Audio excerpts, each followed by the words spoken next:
Good morning guys. For today's video guys, magluluto tayo ng igado. Hindi pala higado, igado.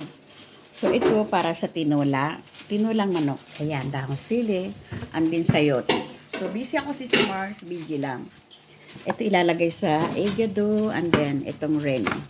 So ito yung ricado. Ito naman, nachidan para sa tinola. Then, asan ang Gigi? Magpiprito ako ng Gigi.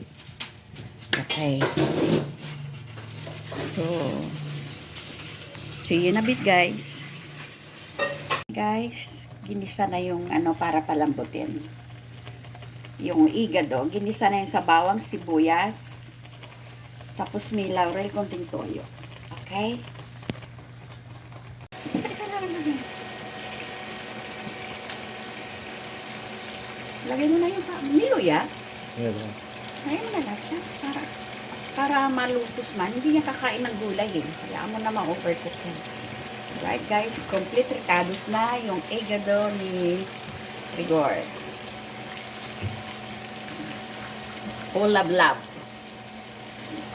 Halo-halo. Timplado na yan pa, no? Ano na lang, no? Okay. Yes. Ayan guys. Ay, nabutsi. Malambot na yung pork niya. Yung meat malambot na. So, yan ang igado. Ang igado pala, ang tunay niyan, galing sa Bicol. So, ay, wag daw takpan. Alright guys, thank you very much for watching. Till my next igado cooking. Tikman na natin. Tikman na natin yung igado.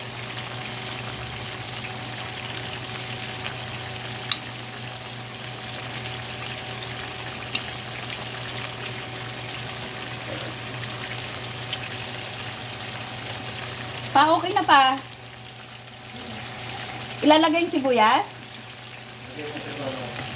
Lagyan natin ng decoration. Ay, oo nga. Ay, wala na. Ilagay ko na yung oo. Hindi pa. Baka yung sarsa, hindi ba ito kulang?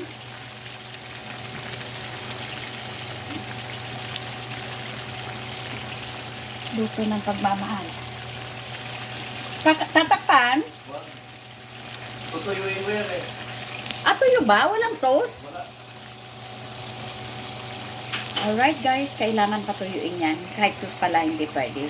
Ano yan guys ha? Igado from Bicol version. Ayun guys, luto na yung igado.